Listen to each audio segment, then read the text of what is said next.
న్యాయం ప్రజల పక్షాన న్యూస్ ఛానల్కు స్వాగతం. జాతీయ రహదారిపై లారీ డ్రైవర్లకు మత్తు పదార్థాలు విక్రయిస్తున్న ఒక దాబాపై ఎక్సైజ్ ఎన్ఫోర్స్మెంట్ అధికారులు దాడులు నిర్వహించారు.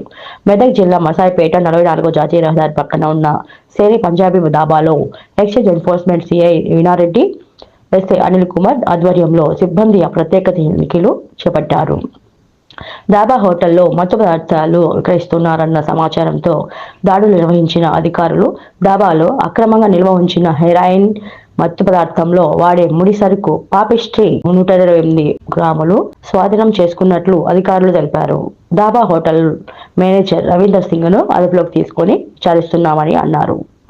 మత్తు పదార్థాలు విక్రయించిన, సేవించిన చట్ట ప్రకారం చర్యలు తీసుకుంటామని ఎక్సైజ్ ఎన్ఫోర్స్మెంట్ సిఐ వీణారాణి తెలిపారు. ఈ కార్యక్రమంలో head constable Hazam Hussain, constable Gopal Ruma Rani తదితరులు పాల్గొన్నారు.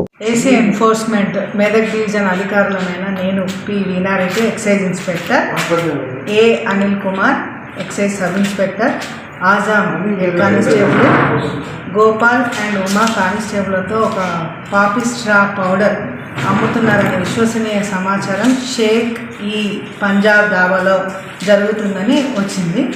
ఫర్దర్ మేమంతా పంచులను తీసుకొని వెళ్ళి ఆ దాబాని వెళ్తే రవీందర్ పాల్ సింగ్ అనే పర్సన్ ఉన్నారు. సర్చ్ మేము ఇచ్చేసి సర్చ్ చేస్తే అక్కడ మనకు పాపిస్ట్రా పౌడర్ దొరికింది. అది మెజర్మెంట్ చేస్తే 128 గ్రామ్స్ పాపిస్ట్రా పౌడర్ ఉంది. ఫర్దర్ తదుపరి చర్యల నిమిత్తం ఈ పర్సన్ అదుపులోకి తీసుకొని సీజ్ చేసిన పాపిస్ట్రా పౌడర్ని ఎస్హెచ్ఓ రామాయణపేటలో అప్పగించడం జరిగింది. పాపిస్ట్రా పౌడర్ని మత్తు కలిగించే పదార్థం ఇది NDPS యాక్ట్ కింద